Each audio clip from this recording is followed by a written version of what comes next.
একদা রাজা সাইদুন শিকার করার উদ্দেশ্যে গভীর জঙ্গল দিয়ে হাঁটছিলেন। চলতে চলতে হঠাৎ তিনি দুটি সাপকে পরস্পরের সাথে লড়াই অবস্থায় দেখতে পেলেন। সাপ দুটির মধ্যে একটি ছিল কালো আর অপরটি ছিল সাদা রঙের, এবং কালো সাপটি বারবার আক্রমণ করে সাদা সাপটিকে আদমরা করে দিচ্ছিল। সাদা সাপটির এই অবস্থা দেখে রাজার মনে দয়ার সঞ্চার হলো, তাই তিনি কালো সাপটিকে তীর নিক্ষেপ করে হত্যা করে ফেললেন। কিন্তু তখনই ঘটে গেল আরেকটি আশ্চর্যজনক ঘটনা। রাজার চোখের সামনেই সাদা সাপটি মানুষ হয়ে গেল। এই কাণ্ড দেখে রাজা অত্যন্ত ভয় পেয়ে গেলেন। তখন সেই মানুষের রূপ ধারণকারী লোকটি বলল, আপনি ভয় পাবেন না, আমি কোনো মানুষ কিংবা সাপ নই, বরং আমি জিন জাতির একজন। আমরা দুজনই সাপের রূপ নিয়ে জঙ্গলে ঘুরতে এসেছিলাম। আপনি আমার জীবন বাঁচিয়েছেন, তাই আপনার কৃতজ্ঞতা আদায় করতে চাই। এই কথা শুনে রাজা স্বস্তি ফিরে পেলেন এবং জিজ্ঞেস করলেন, আপনার উপর কালো সাপটি আক্রমণ করার কারণ কি? কেন সে আপনাকে হত্যা করতে চেয়েছিল?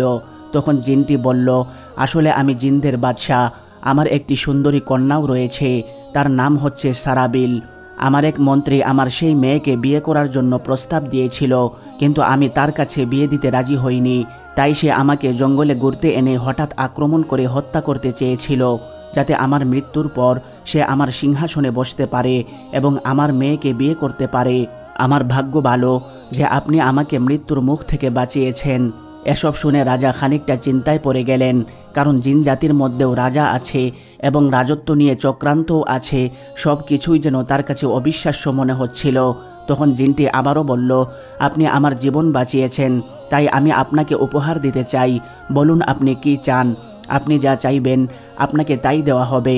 তখন রাজা বললেন, এটা সম্ভব না, কারণ আমিও একজন রাজা, আমার ধন সম্পদের কোনো অভাব নেই।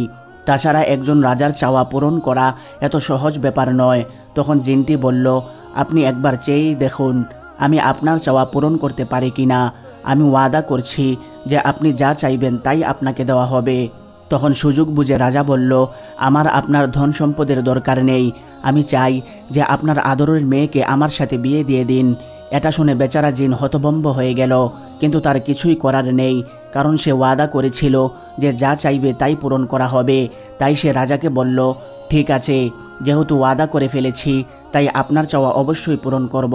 তবে একটা শর্ত আছে, আমার মেয়ে যেহেতু আপনার মতো মানুষ নয়, তাই তার চালচলন, কাজকর্ম সব কিছুতেই ভিন্নতা থাকবে, যেগুলো আপনার পছন্দ নাও হতে পারে। কিন্তু পছন্দ না হলেও আপনি তার কাছে কারণ জিজ্ঞাসা করতে পারবেন না।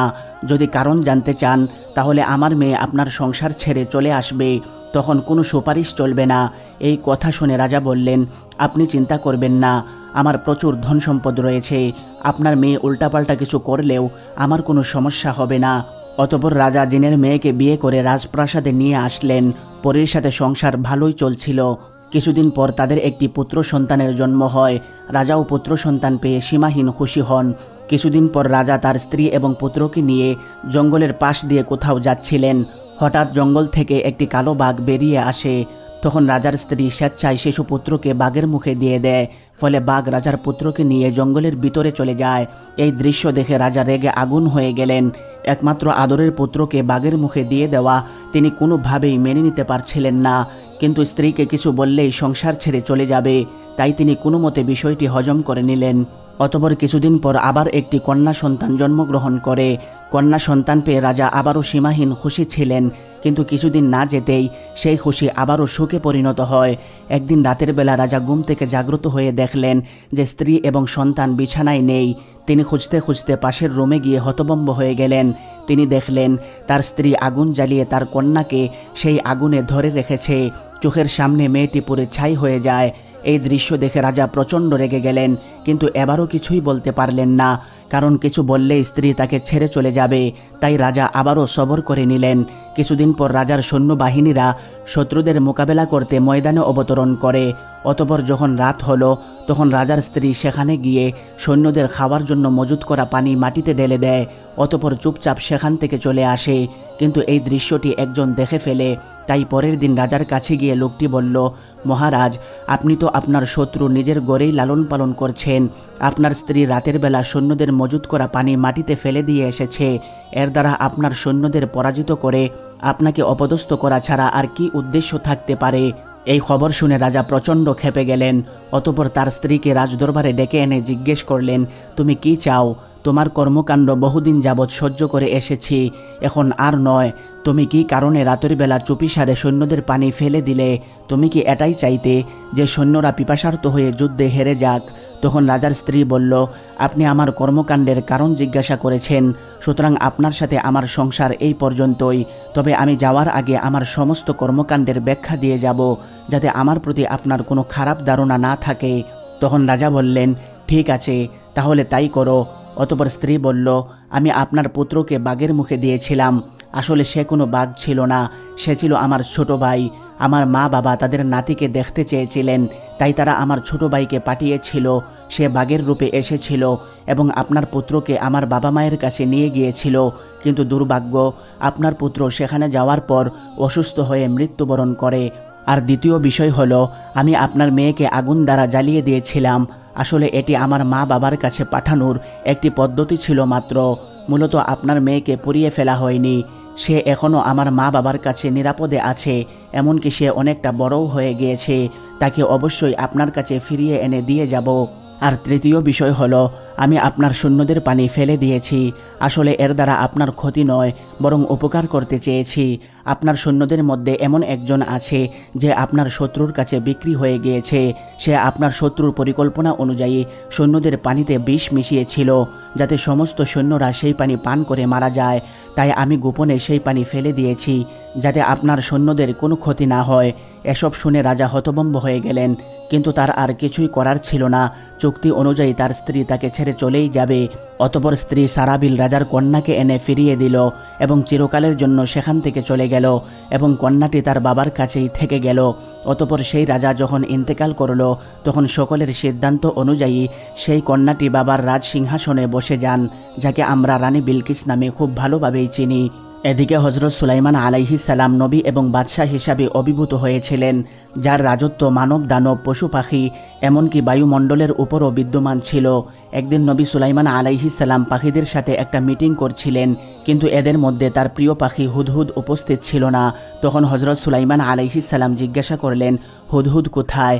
তখন লোকেরা বলল, হে আল্লাহর নবী, আমরা জানি না হুদহুদ কোথায় গিয়েছে, আমাদের কাছে তার কোনো সংবাদ নেই। তখন সুলাইমান আলাইহিস সালাম বললেন, হুদহুদ হয়তো আমার কাছ থেকে পালিয়ে গিয়েছে, নয়তো সে আমার অবাধ্য হয়েছে। আমার প্রয়োজনের সময় এখন সে অনুপস্থিত। হয়তো সে এই অনুপস্থিতির উপযুক্ত কোনো জবাব প্রদান করবে, নয়তো আমি তাকে জবাই করে ফেলব, অথবা তাকে কঠিন শাস্তি প্রদান করব। অতঃপর আল্লাহর নবী হজরত সুলাইমান আলাইহিস সালাম একজন জিনকে ডাকলেন এবং বললেন, তুমি যাও, খুঁজে দেখো হুদহুদ পাখি কোথায় আছে, তাকে খুঁজে তুমি আমার কাছে নিয়ে আসবে। আল্লাহর নবী হজরত সুলাইমান আলাইহিস সালামের এই আদেশ পেয়ে জিন হুদহুদ পাখিকে খোঁজ করার জন্য বেরিয়ে পড়ল। পথিমধ্যেই তার সাথে হুদহুদের দেখা হয়ে গেল। তখন জিন হুদহুদ পাখিকে বলল, হে ভাই হুদহুদ, আল্লাহর নবী সুলাইমান আলাইহিস সালামের প্রয়োজনের সময় তুমি তার কাছে ছিলে না, এজন্য তিনি তোমার প্রতি অত্যন্ত রাগান্বিত হয়েছেন এবং তিনি বলেছেন, তোমার এই অনুপস্থিতির জন্য তুমি হয়তোবা তার কাছে উপযুক্ত কোনো জবাব প্রদান করবে, আর নচেত তিনি তোমাকে জবাই করে দিবেন অথবা কঠিন শাস্তি প্রদান করবেন। তখন হুদহুদ বলল, তুমি এজন্য কোনো চিন্তা করো না, আমি সুলাইমান আলাইহিস সালামের কাছে একটি বড় সুসংবাদ নিয়ে যাচ্ছি, যেই সুসংবাদটি শুনলে তিনি আর আমাকে কোনো রকম শাস্তি দিবেন না।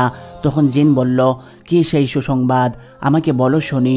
তখন হুদহুদ বলল, আমি এখানে তোমার কাছে বলতে চাচ্ছি না, আমি আল্লাহর নবী হজরত সুলাইমান আলাইহিস সালামের কাছে গিয়ে সকল ঘটনা খুলে বলবো।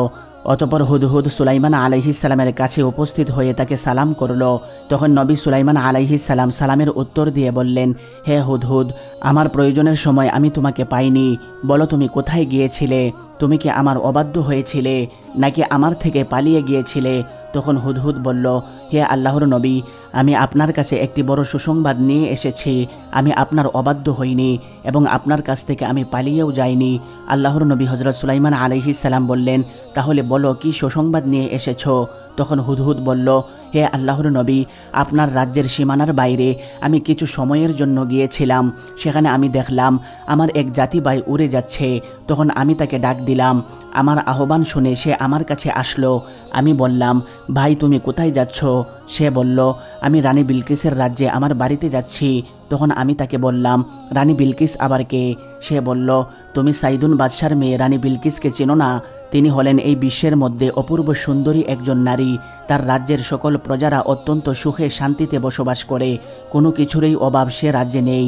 প্রজাদের কোনো অভিযোগ তার প্রতি নেই। তিনি যেই সিংহাসনে বসেন তা হীরা জহরত এবং মণিমুক্তা খচিত। তিনি যেই মহলে বাস করেন সেই মহলের মতো দ্বিতীয় কোনো মহল পৃথিবীতে আর নেই। সুখ শান্তি প্রভাব প্রতিপত্তি কোনো কিছুরই অভাব তার কাছে নেই। অতপর সে আমাকে জিজ্ঞাসা করল, তুমি কোথায় থাকো? আমি বললাম, আমি বাদশাহ সুলাইমানের রাজ্যে থাকি। তিনি হলেন আল্লাহ তাআলার প্রেরিত একজন নবী। তখন সে বলল, সুলাইমান আবার কে? আমি অত্যন্ত আশ্চর্যান্বিত হয়ে বললাম, তুমি বাদশাহ সুলাইমানকে চিনো না? তার প্রভাব ও প্রতিপত্তি তো পুরো দুনিয়াময় ছড়িয়ে রয়েছে। তুমি এমন কোন রাজ্যে বসবাস করো যে রাজ্যে বসবাস করার ফলে তুমি বাদশাহ সুলাইমানকে চিনো না? তাহলে তো তোমার সেই রাজ্যটি একবার দেখে আসতে হয়। তখন সে বলল, চলুন ভাই, আমার সঙ্গে গিয়ে সাইদুন বাদশার মেয়েকে এবং দেখে আসবেন তার রাজ্যের প্রভাব এবং প্রতিপত্তি।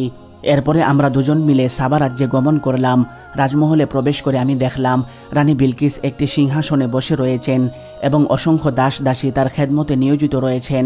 তিনি হলেন ভুবনমোহনী সৌন্দর্যের অধিকারিণী। তার এই রূপ সৌন্দর্য ও প্রভাব প্রতিপত্তি দেখে আমার মনে আশা জাগল যে এই নারীকে আল্লাহর নবী সুলাইমান আলাইহিস সালামের স্ত্রী করা প্রয়োজন। সাবা রাজ্যের রানীর সেই অবস্থাগুলি পর্যবেক্ষণ করার জন্যই আপনার কাছে উপস্থিত হতে আমার কিছুটা দেরি হয়ে গেছে। তখন নবী সুলাইমান আলাইহিস সালাম বললেন, তুমি যা বলছো এগুলো কি সত্য কথা? তখন হুদহুদ বলল, হে আল্লাহর নবী, আমি যা বলেছি এর প্রত্যেকটি অক্ষর সত্য, এর মধ্যে কোনো মিথ্যা কথা নেই। তখন সুলাইমান আলাইহিস সালাম বললেন, তোমার কথা যদি সত্যই হয়ে থাকে তাহলে আমি তোমাকে একটি পুরস্কার দান করব। আল্লাহর দরবারে আমি তোমার জন্য দোয়া করব যাতে তোমার বংশানুক্রমে আল্লাহ রব্বুল আলামিন একটি চিহ্ন দিয়ে দেন। কথিত আছে যে সুলাইমান আলাইহিস সালামের দোয়ার বরকতেই হুদহুদ পাখির মাথার উপরে যে মুকুটের মতো অংশটি দেখা যায় সেই অংশটি তৈরি হয়েছিল। অতপর হুদহুদ বলল, জাহাপনা, আমি তাদের মাঝে অনেকগুলো ভালো গুণ দেখেছি, কিন্তু এর মধ্যে একটি অত্যন্ত চরম খারাপ গুণ আমি দেখে এসেছি। তখন সুলাইমান আলাইহিস সালাম বললেন, কি সেই খারাপ গুণ? তখন হুদহুদ বলল, হে আল্লাহর নবী, তারা আল্লাহ তাআলার ইবাদত করার পরিবর্তে সূর্যের পূজা করে। এখনও তাদের নিকট আল্লাহ তাআলার একত্ববাদ এবং তাওহীদের দাওয়াত কেউ পৌঁছে দেয়নি। তাই শয়তান তাদের পথ প্রদর্শক রূপে কাজ করছে। নবী সুলাইমান আলাইহিস সালাম যখন জানতে পারলেন যে রানী বিলকিস এবং তার সম্প্রদায় তাওহীদের পরিবর্তে সূর্যের পূজা করে, তখন তিনি বললেন, এটা কোনোভাবেই হতে দেওয়া যায় না। আল্লাহর জমিনে আল্লাহর ইবাদত ব্যতীত কেউ অন্য কোনো কিছুর ইবাদত করবে, এটা মেনে নেওয়া সম্ভব নয়। অতঃপর নবী সুলাইমান আলাইহিস সালাম রানী বিলকিসের উদ্দেশ্যে একটি পত্র লিখলেন। সেই পত্রের ভাষাগুলি আল কুরআনের ভাষায় এভাবে বর্ণিত হয়েছে, পরম করুণাময় অসীম দয়ালু আল্লাহ তাআলার নামে শুরু করছি।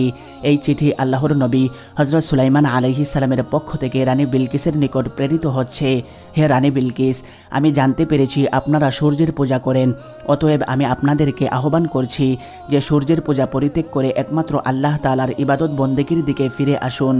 যদি আপনারা শান্তির পথে ফিরে আসেন তাহলে আপনাদের জান ও মাল হেফাজত থাকবে, আর যদি না করেন তাহলে আপনারা আমার সঙ্গে যুদ্ধ করার প্রস্তুতি গ্রহণ করুন। এই চিঠি লিখে সুলাইমান আলাইহিস সালাম হুদহুদ পাখির ঠোঁটে দিয়ে দিলেন এবং তাকে নির্দেশ দিলেন, যাও হুদহুদ, তুমি এই চিঠিখানা রানী বিলকিসের নিকট পৌঁছে দাও। নবী সুলাইমান আলাইহিস সালামের আদেশ পেয়ে হুদহুদ পাখি সেই চিঠিখানাকে নিয়ে রানী বিলকিসের রাজ্যে চলে আসলো। তখন রানী বিলকিস 7 মহলের অন্দরে ঘুমাচ্ছিলেন। তিনি যে কামরাটিতে তখন বিশ্রাম নিচ্ছিলেন তা ছিল 7টি গেট দ্বারা সুরক্ষিত এবং প্রত্যেকটি গেট ছিল তালাবদ্ধ। হুদহুদ পাখি সেই গেটগুলো পেরিয়ে আল্লাহর নবী সুলাইমান আলাইহিস সালাম কর্তৃক প্রেরিত সেই পত্রটি রানী বিলকিসের বুকের উপর রেখে সেখান থেকে বিদায় গ্রহণ করল। ঘুম থেকে উঠে রানী বিলকিস দেখতে পেলেন তার বুকের উপর একটি পত্র রাখা আছে। তিনি পত্রটি হাতে নিয়ে ভাবতে লাগলেন, এত সুরক্ষিত কামরার মধ্যে কে আমার কাছে এই পত্রটি রেখে গেল? এরপর তিনি পত্রটি শুরু থেকে শেষ পর্যন্ত পাঠ করলেন।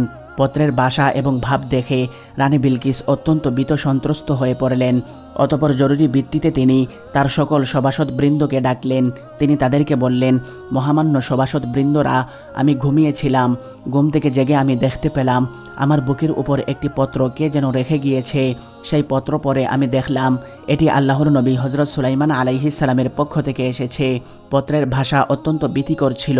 তিনি আমাদেরকে সূর্যের পূজা পরিত্যাগ করে এক আল্লাহ তাআলার ইবাদত বন্দেগীর দিকে আহ্বান করেছেন এবং তিনি আরও বলেছেন, আমরা যদি সূর্যের পূজা পরিত্যাগ না করি তাহলে তিনি আমাদের সঙ্গে যুদ্ধ করবেন। এখন আপনারাই আমাকে পরামর্শ দিন, এমতাবস্থায় আমি কি করতে পারি?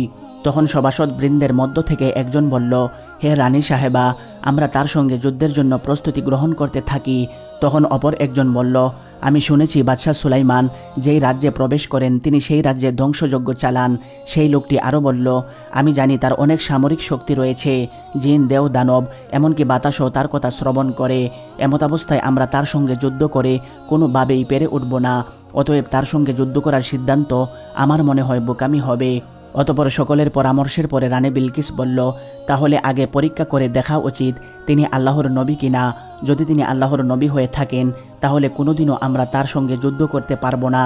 আর যদি তিনি একজন সাম্রাজ্য বিস্তারকারী সম্রাট হয়ে থাকেন তাহলে অবশ্যই আমরা তার সঙ্গে যুদ্ধ করব। আমরা পরীক্ষা করার জন্য সুলাইমান আলাইহিস সালামের কাছে ধন সম্পদ পাঠাবো। যদি বাদশাহ সুলাইমান এই উপঢৌকনগুলি গ্রহণ করে তাহলে বোঝা যাবে তিনি একজন সম্রাট এবং তিনি সম্পদ ও দুনিয়া লোভী। আর যদি তিনি এই উপঢৌকনগুলি গ্রহণ না করে ফেরত পাঠিয়ে দেন তাহলে বোঝা যাবে তিনি সত্যই আল্লাহর নবী এবং দুনিয়ার ধন সম্পদের প্রতি তার কোনো লোভ লালসা নেই। অতঃপর রানী বিলকিস সুলাইমান আলাইহিস সালামের কাছে একজন কাসিদের মাধ্যমে কিছু স্বর্ণরূপা এবং হীরা জৌহর উপঢৌকন স্বরূপ প্রেরণ করলেন। নবী সুলাইমান আলাইহিস সালাম এই সকল উপহার দেখে বললেন, হে রানী বিলকিসের বাহক, তুমি কি মনে করেছ যে আমি দুনিয়ার ধন সম্পদের লোভী সম্রাট? আমি তোমাদের ধন সম্পদ চাই না, এর চাইতেও আল্লাহ রব্বুল আলামিন আমাকে অধিক দান করেছেন। তুমি এগুলি নিয়ে ফিরে যাও এবং তোমার রানীকে গিয়ে সংবাদ দাও, যদি তিনি এবং তার প্রজাবৃন্দ সূর্যের পূজা পরিত্যাগ করে আল্লাহ তাআলার ইবাদতের দিকে ফিরে আসেন তাহলে তিনি তার এবং তার প্রজাদের সওয়াব পাবেন। আর যদি তিনি এটা না করেন এবং সূর্যের পূজাতে অটল থাকেন তাহলে তুমি তোমাদের রানীকে গিয়ে বলো সে যেন আমার সঙ্গে যুদ্ধ করার জন্য প্রস্তুত থাকে।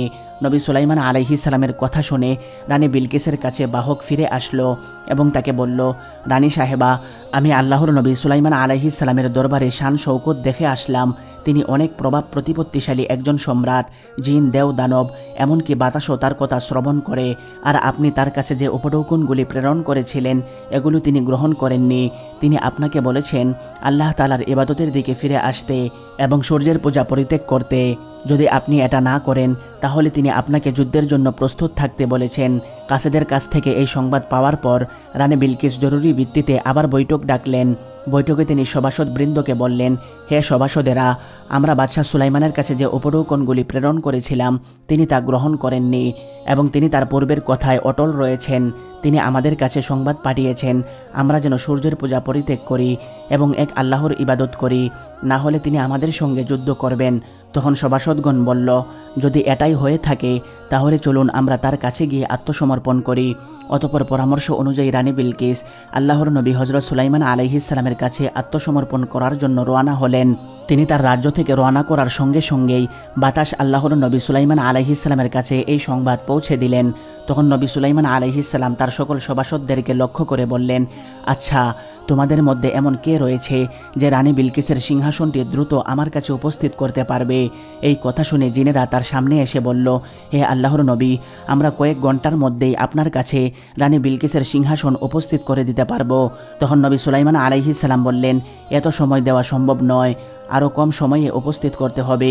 তখন ইফরিত নামক একজন জিন বলল, হে আল্লাহর নবী, আপনার সিংহাসন থেকে উঠতে এবং বসতে যেই পরিমাণ সময় প্রয়োজন এই পরিমাণ সময়ের মধ্যে আমি রানী বিলকিসের সিংহাসন আপনার কাছে উপস্থিত করে দিব। তখন সুলাইমান আলাইহিস সালাম বললেন, এর চাইতেও দ্রুত কেউ কি রানী বিলকিসের সিংহাসন আমার কাছে উপস্থিত করে দিতে পারবে? তখন নবী সুলাইমান আলাইহিস সালামের দরবারে থাকা একজন দরবেশ দাঁড়িয়ে গেলেন, যার নাম ছিল আসিফ ইবনে বরখিয়া।